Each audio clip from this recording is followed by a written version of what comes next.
Science की class में आप सभी का एक बार फिर से स्वागत है बच्चों। और हम पढ़ रहे हैं चैप्टर नंबर 14 प्राकृतिक संपदा।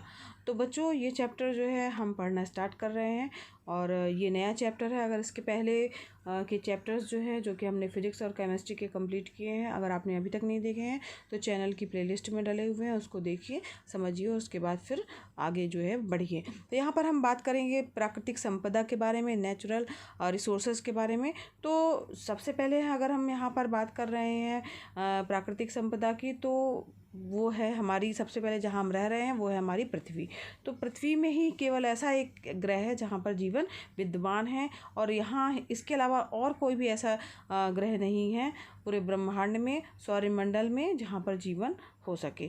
तो यहाँ पर कभी आपने सोचा है बच्चों कि यहाँ पर जो है जीवन जो है वो कैसे संभव हो पाया है? पृथ्वी पर कौन कौन सी ऐसी संपदा है जिसके कारण यहाँ पर जो है वैसा वातावरण बना है, यहाँ का ताप, यहाँ का पर जल की उपलब्धता, यहाँ पर जो है जो भोजन हम किस तरीके से कर पा रहे हैं, इन सब की पूर्ति, और इसके अलावा सूर्य का प्रकाश जो है ये सब जो है उपलब्ध है और एक विशेष परिस्थितियाँ, एक विशेष वातावरण बनता है जिसके कारण जो है यहाँ पर जीवन संभव है। तो ये संपदा कौन कौन सी हैं? अगर हम बात करें कि जहाँ पर प्राकृतिक संपदा की बात हो रही है तो संपदा कौन कौन सी हैं, तो सबसे पहले अगर हम बात करें जो पृथ्वी की, तो स्थल, जल और वायु। ठीक है, तो यहाँ पर पृथ्वी पर संपदा जो है वो है स्थल, जल और वायु। स्थल मतलब हुआ जमीन, ठीक है, जिसे क्या कहा जाता है? पृथ्वी की जो बाहरी परत है। अगर आप पृथ्वी के आकार की बात करें तो पृथ्वी जो है वो गोलाकार है और बाहरी परत जो है वो उसकी स्थलमंडल कहलाती है, ऊपरी सतह जो है स्थलमंडल कहलाती है, और 75% जो भाग है वो पृथ्वी पर जल है। ठीक है, तो ये जो जल है वो भूमिगत जल के रूप में भी पाया जाता है और इसी को जलमंडल कहा जाता है, और इसके अलावा समुद्र में भी पानी पाया जाता है, ये तो आपको पता ही होगा बच्चों। तो ज़्यादातर हमारी पृथ्वी आप दूर से देखेंगे तो वो ग्रीन की थोड़ी सी ग्रीन दिखती है और उसके बाद ज़्यादातर वो नीली सी दिखाई देती है। तो नीली जो है वो 75% पानी के कारण हमें दिखाई देती है। ठीक है, अब यहाँ पर तीसरा जो इम्पोर्टेंट चीज़ है वो है वायु। तो यहाँ पर देखिए बच्चों, जो हमारी पृथ्वी है उसको एक तरीके से कहा जाए कि पूरा पृथ्वी के चारों एक और जो है एक ऐसा वायुमंडल है जो उसको कंबल की तरह जो है उसको ढका हुआ है। ठीक है, इसी को क्या कहा गया है? वायुमंडल कहा गया है। और इसी सब के कारण जो है वो जीवित पदार्थ जो है या जीवन यहाँ पर संभव हो पाया है। क्यों? जल, स्थल और वायु के कारण। तो यहाँ पर देखिए वायुमंडल, स्थल मंडल और जल मंडल जो हैं वो एक दूसरे से जो है कनेक्टेड हैं, एक दूसरे से मिलकर जो है कनेक्ट होने के कारण, मिलकर बने होने के कारण जो है जीवन को संभव बनाते हैं और यही पृथ्वी जो है उसे हम जीवमंडल कहा जाता है। ठीक है, तो यहाँ पर अगर हम बात करें कि जो चीज़ें और आवश्यक हैं जीवन के लिए, तो वह है जीवन की सांस वायु ना, यानी प्राणवायु जो है वो उसकी बात अगर हम बात कर लेते हैं कि जो वायु है उसके घटकों के बारे में बात कर लेते हैं, तो यहाँ चारों ओर वायुमंडल है, उसमें जो वायु है उसमें बहुत सारी गैसेस पाई जाती हैं, जैसे कि नाइट्रोजन हो गई, ऑक्सीजन हो गई, कार्बन डाइऑक्साइड हो गई, जलवाष्प हो गए। इन सभी का जो है वो मिश्रण है हमारा वायुमंडल या हमारे चारों ओर पाई जाने वाली वायु। तो अगर हम बात करें इनके मिश्रण की, तो इसमें प्रतिशत की बात करें बच्चों तो सबसे ज़्यादा, आपको पता नहीं होगा, आप सोचते होंगे बच्चों कि सबसे ज़्यादा हमारे चारों ओर ऑक्सीजन है या ऑक्सीजन सबसे ज़्यादा पाई जाती है वायुमंडल में, तो ऐसा नहीं है बच्चों। सबसे ज़्यादा क्वांटिटी जो है वो है नाइट्रोजन की। सबसे ज़्यादा जो है 78% जो है नाइट्रोजन जो है वो पाई जाती है वायुमंडल में, और 21% जो होती है वो ऑक्सीजन की मात्रा होती है। तो यहाँ पर जो है और बचा 1% बच्चों, तो 1% में जो है उसमें कार्बन डाइऑक्साइड, जलवाष्प और दूसरी गैसेस भी जो है वो उसमें पाई जाती हैं 1% के अंतर्गत। तो यहाँ पर जो है वायुमंडल में जो है इन सब की मात्रा जो है इस तरीके से होती है। और हमारे यहाँ कार्बन डाइऑक्साइड जो है वो लगभग बहुत 1% से भी जो है उसका भी छोटा सा एक भाग होता है, तो जिसके कारण जो है, और इसके अलावा हमारे यहाँ जो पेड़ पौधों के कारण जो है कार्बन डाइऑक्साइड का चक्र बना रहता है और बैलेंस में रहती है। जबकि दूसरे जो ग्रह हैं वहाँ पर, जैसे कि अगर हम बात करें बच्चों शुक्र ग्रह की बात करते हैं और शुक्र ग्रह की बात करें, मंगल ग्रह की बात करें, तो यहाँ पर जीवन संभव नहीं हो पाया है क्योंकि यहाँ का जो वायुमंडल है वहाँ का मुख्य घटक ही कार्बन डाइऑक्साइड है। यानी कि अगर हम बात करें कार्बन डाइऑक्साइड की, तो यहाँ पर 95 से 97% तक कार्बन डाइऑक्साइड है। तो ऐसे में जीवन संभव नहीं है। जबकि हमारी पृथ्वी पर 78% नाइट्रोजन है, 21% ऑक्सीजन और 1% में ही कार्बन डाइऑक्साइड, जलवाष्प और अन्य गैसेस हैं। तो ये यहाँ इस बात को ध्यान रखिएगा बच्चों। अब यहाँ पर अगर हम बात करें कि ऑक्सीजन की जो ये कार्बन डाइऑक्साइड की उत्पत्ति किस तरीके से है और ऑक्सीजन की खपत होती है, कार्बन डाइऑक्साइड का उत्पादन होता है, दहन की प्रक्रिया होती है, तो वायुमंडल में जो कार्बन डाइऑक्साइड की मात्रा का 1% का छोटा सा जो भाग है वो 2 विधियां जो है के कारण जो है वो स्थिर रहता है, वो बढ़ता नहीं है। क्यों नहीं बढ़ता है? क्योंकि जब हरे पौधे जो होते हैं वो सूर्य के प्रकाश की किरणों की उपस्थिति में अपना भोजन बनाते हैं, तो यहाँ पर देखिए कार्बन डाइऑक्साइड जो है वो उसको क्या करते हैं, जो जब अपना भोजन बनाते हैं तो कार्बन डाइऑक्साइड को ग्लूकोज में बदल देते हैं। ठीक है, तो जिसके कारण जो है वो कार्बन डाइऑक्साइड बैलेंस रहती है और बहुत सारे समुद्री जीव जंतु जो है समुद्र में घुले हुए कार्बोनेट से अपने कवच को बनाए रहते हैं। तो जलवायु का नियंत्रण में वायुमंडल की जो है वो बहुत बड़ी भूमिका होती है। तो इस प्रकार से जो है हमारी जो है वायु जो है वो नियंत्रित रहती है। अब हम बात करते हैं कि वायुमंडल क्या भूमिका निभाती है जलवायु के नियंत्रण करने के लिए। तो वायुमंडल जो है वो पृथ्वी को कंबल की तरह से ढकी रहती है। और जानते हैं बच्चों, आपको पता ही होगा कि वायु जो है, हवा जो है वो ऊष्मा की क्या होती है, कुछ चालक होती है, जिसके कारण जो है वो जो वायुमंडल का जो तापमान है या वायुमंडल के कारण जो है वो जो पृथ्वी का तापमान है वो लगभग इस औसत तापमान जो रहता है वो लगभग जो है पूरे वर्ष भर नियत रहता है। बहुत ज़्यादा बहुत तेज़ी से बढ़ भी नहीं जाता और बहुत तेज़ी से घटता भी नहीं है। तो यानी वायुमंडल जो है वो पृथ्वी के औसत तापमान को दिन के समय और यहाँ पर पूरे वर्ष भर लगभग जो है वो उसको नियत रखता है। और वायुमंडल दिन में तापमान को अचानक बढ़ने से भी रोक देता है और रात के समय ऐसा भी नहीं है, जब सूरज चला गया है, गर्मी चली गई है, तो ऐसा भी नहीं है कि वो उसकी सारी ऊष्मा जो है वो निकल जाए। तो रात के समय ऊष्मा को भी बाहर जाने में या अंतरिक्ष में जाने की जो दर है उसको कम करता है, क्योंकि हमारे चारों ओर वायुमंडल का एक आवरण होता है। तो चंद्रमा के अगर हम बारे में सोचे बच्चों, तो सूर्य से जो लगभग उतनी ही दूरी पर है जितनी कि पृथ्वी।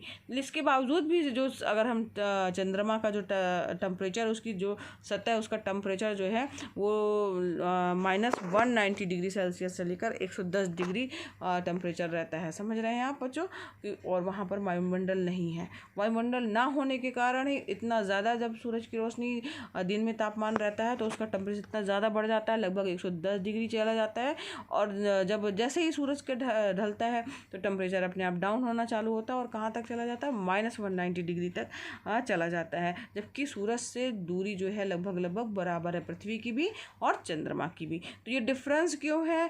ये क्योंकि वायुमंडल ही जो है हमारी पृथ्वी को एक कंबल की तरह ढके रहता है, ना ही जो है सूरज की बहुत ज़्यादा गर्मी को अंदर आने देता है। और अगर जो एक टेम्परेचर जो है औसत तापमान बना के रखता है। और ऐसा भी नहीं होता कि जब सूरज ढल गया है, शाम हो गई है, तो पूरी का पूरा जो है वो गर्माहट जो है वो बाहर निकल जाए और टेम्परेचर माइनस में चला जाए। तो ये जो है वायुमंडल का बहुत बड़ा कार्य है, जिसके कारण हमारी पृथ्वी में जीवन संभव हो पाया है। अब हम बात करते हैं बच्चों वायु की गति यानी पवनों की बात करते हैं, यानी हवा, जो वायु की गति के बारे में बात कर रहे हैं, जो ठंडी ठंडी हवा बहती है, पवन बहती है। तो अगर हम बात करें गर्मी की, तो गर्मी, दिन भर गर्मी के बाद जो है शाम को ठंडी ठंडी जो है अगर हवा बह रही है या ठंडी हवा चल रही है तो आपको अच्छा लगता है ना। और कई दिनों तक अगर मान लीजिए आपने देखा होगा बच्चों, बहुत अधिक गर्म मौसम है तो उसके थोड़ी, जैसे मान लीजिए लग रहा है आज बहुत ज़्यादा उमस है, 2-3 दिन से गर्मी पड़ रही है, तो उसके बाद वर्षा जो है वो हो जाती है। तो वायु ऐसा होता क्यों है बच्चों? कि वायु की गति का क्या कारण है, कौन से कारण है? कभी तेज हवा, कभी तूफान का रूप वायु का हो जाता है, तो वर्षा भी कभी कभी हो जाती है। तो ये सब क्यों होता है, आपने कभी सोचा है? तो ये सभी प्रक्रियाएं बच्चों वायुमंडल में हवा के गर्म होने के कारण होती हैं। और जब हवा गर्म होती है तो जलवाष्प जो है वो जहाँ जहाँ पर भी पानी है वो सारा जो है पानी जलवाष्प के रूप में बदलने लगता है। जलवाष्प के रूप में ऊपर जाने लगता है।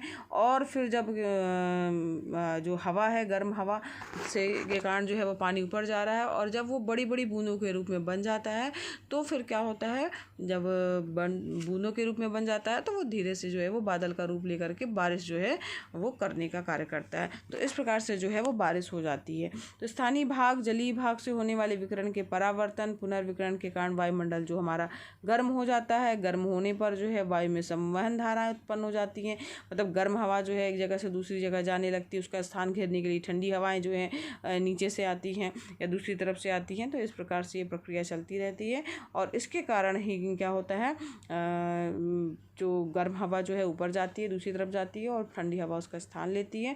और जब जब गर्म होने के कारण बच्चों पानी का क्या होता है, वाष्पन होता है, वाष्प बनती, जलवाष्प बनती है, और फिर बादल बनते हैं, और वो बड़ी बूंदों के रूप में जब कन्वर्ट होते हैं तो बारिश भी हो जाती है।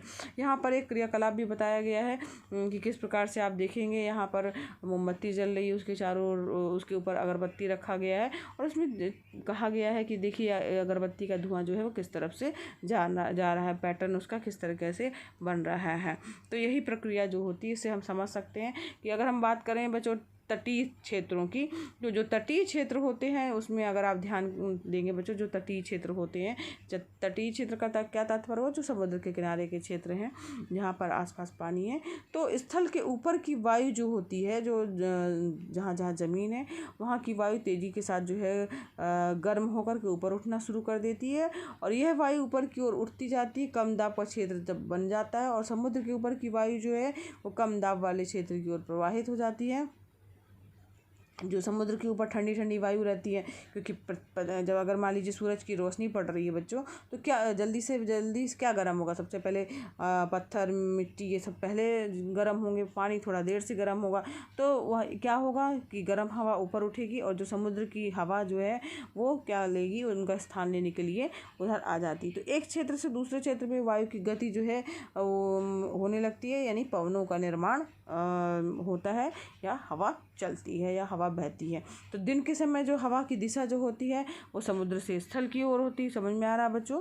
दिन के समय जो है वो हवा की दिशा जो होती है वो समुद्र से स्थल की ओर होती है, ठीक है। और रात के समय क्या होता है, रात के समय जो है वो उल्टा हो जाता है, क्योंकि रात के समय स्थल और समुद्र दोनों जो हैं वो ठंडे होने लगते हैं। अब चूँकि पृथ्वी है, स्थल है, तो उसकी अपेक्षा जल जो है वो धीरे धीरे ठंडा होता है।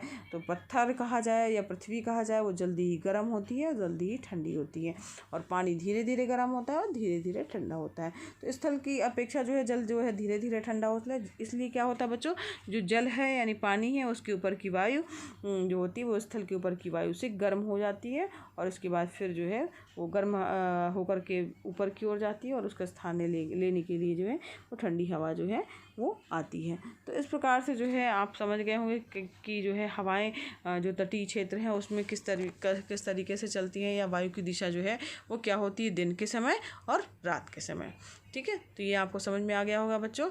अगर हम बात करें अपने अब हम बात करेंगे बच्चों वर्षा की, कि वर्षा के बारे में, कि वर्षा कैसे होती है, बादल कैसे बनते हैं ना, और फिर किस प्रकार से वर्षा होती है।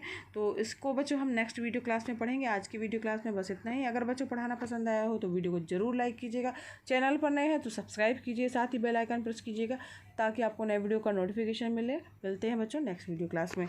धन्यवाद।